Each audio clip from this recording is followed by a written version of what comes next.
If you are a bandit leader hiding in the forests of Zamfara or Sokoto, specifically if your name is Bello Turji, the news coming out of Ankara, Turkey, today is not just bad, it is a catastrophe. The era of running into the bush to escape justice is coming to a violent end. The headline you saw is 100% accurate. Turkey signs pact on counter-terrorism, sends military supplies. But it is deeper than just a signature on paper. The Nigerian government has just secured a technological partnership that is designed to hunt down terrorists with precision, day or night, rain or shine.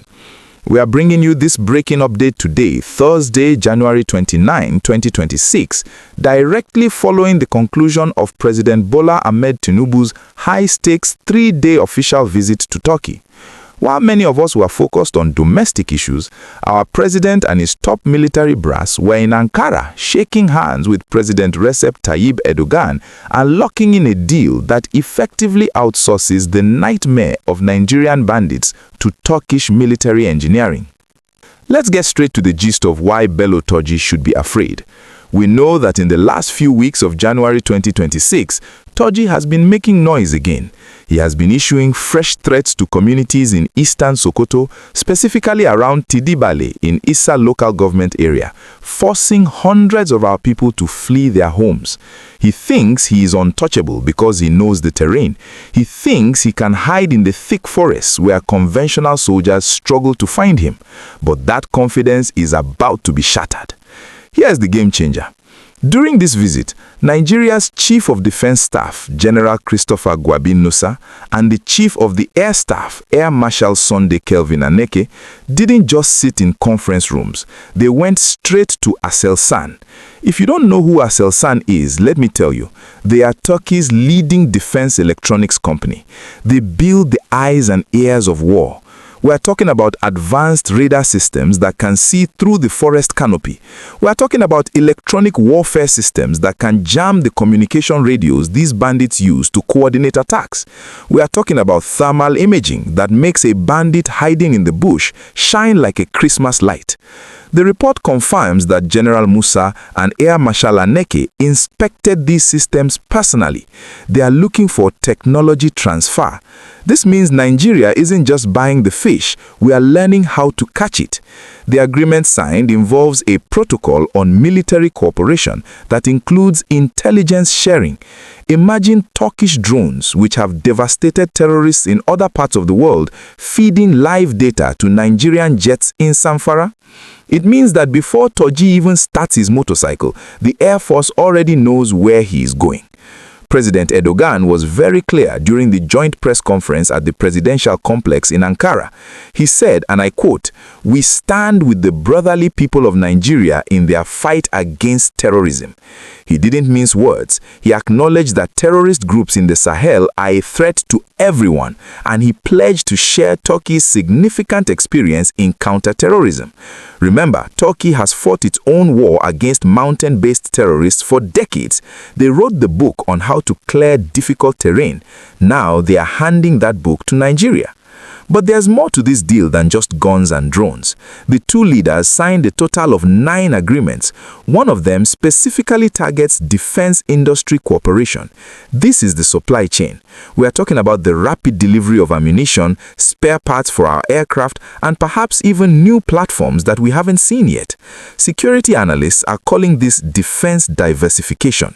It means Nigeria is no longer relying on just one country for weapons. We are shopping in the supermarket of war, and Turkey is the new favorite aisle.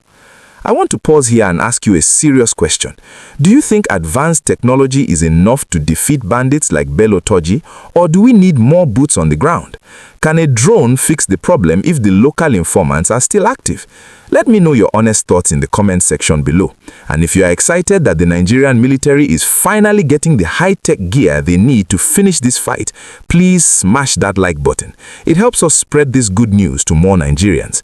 And if you haven't subscribed yet, please click that subscribe button and turn on the notification bell. You need to be here when the first strike from this new deal hits its target. Welcome back. Let's look at the timing of this. It is perfect. Just earlier this week, we heard reports of the Nigerian army disrupting bandit supply chains in Kogi and neutralizing terrorists in Plateau. The military is already pushing hard. Now, add this Turkish support to the mix. It's like adding rocket fuel to a fire. The bandits are already under pressure. Now they're about to be overwhelmed. We also have to talk about the political will. President Tinubu's presence in Ankara shows that he is taking this personally. He took his top generals with him. This wasn't a diplomatic vacation, it was a war council. The establishment of a joint economic and trade committee also means that as we fight terror, we are building trade. They want to boost trade to $5 billion. You cannot trade if your trucks are being hijacked, so fixing security is the foundation for all this money they want to make. However, we must remain realistic. Signing a deal is one thing, implementation is another. We have seen pacts signed before. The difference this time seems to be the immediate involvement of the technical partners like ASELSAN. It suggests that the equipment is coming now, not in 5 years. And for the villagers in Issa, Sabon-Berini and Goronyoyo who are currently sleeping with one eye open, speed is everything. The fact that Turji's recent attacks in January 2026 was specifically mentioned by stakeholders in Sokoto as a cry for help makes this Turkey deal the answer to their prayers. The stakeholders asked for government intervention. Well, the government went to Turkey and brought back a sledgehammer. As we wrap up, keep your eyes on the skies over the northwest in the coming weeks. If you hear a hum that sounds different, if you see precision strikes that seem almost magical, know that the handshake in Ankara has started working. Bello Turji may have been the king of the forest yesterday, but today the forest has new owners.